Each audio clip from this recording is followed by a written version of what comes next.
Are you a South Florida contractor that is constantly bombarded and overwhelmed with certificates of insurance? You're bidding on jobs that are requiring you to have all of these weird languages and all of these weird endorsements that you just don't understand, but yet you're forced to comply with? If so, this video is for you. Here's what happens all too often.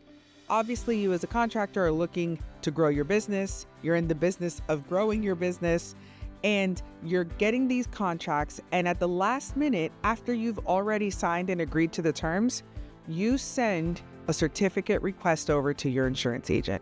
And here's why that's a bad option. You've already agreed to the terms of the job and the scope of the insurance requirements that they're requesting of you. Now, you have to turn around and comply with that.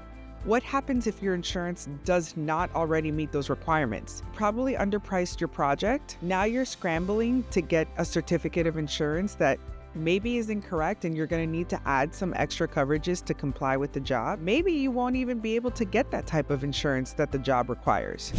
In this video, we're going to go over the 3 most common requests that we see asked on certificates so that you can understand what you're agreeing to. Here's the first one.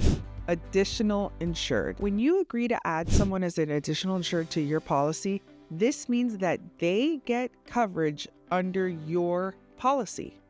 They are an additional insured. You're extending your coverage onto them. This means that if something was to happen on the project, they can tap into your insurance instead of using theirs. It's ideal that to start, your policy be written with the blanket additional insured endorsement, so that way, whenever you do have a project requiring it, if they aren't requiring a certain additional insured endorsement that might be a little bit more specific, the blanket one usually will fulfill the requirement. Number 2 is waiver of subrogation.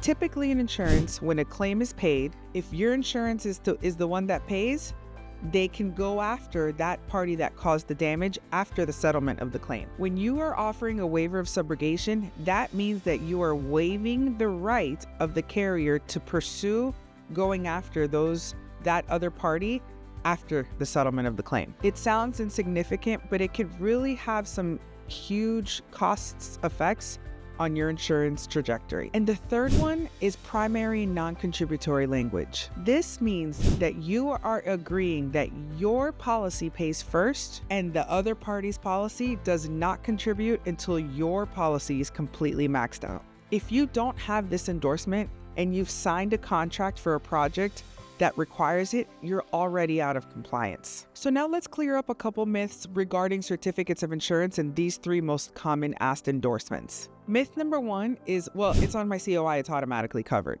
That's false. First of all, COIs or certificates of insurance are just a snapshot of a policy that's in place. To find out what your policy is actually covering, you need to get your hands on the policy jacket. Myth number 2, well, if they're requiring it, they should pay for it. Your business is never going to scale if that's the position that you take.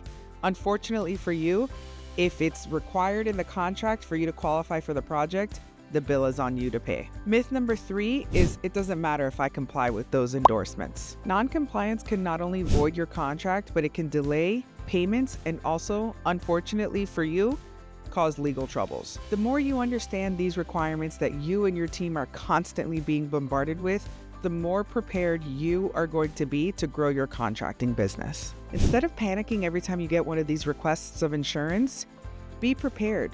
Make sure that you're sitting down with an independent insurance agency that understands the value of adding some of these endorsements to be on the policy already so that you can be prepared to bid confidently and grow your business.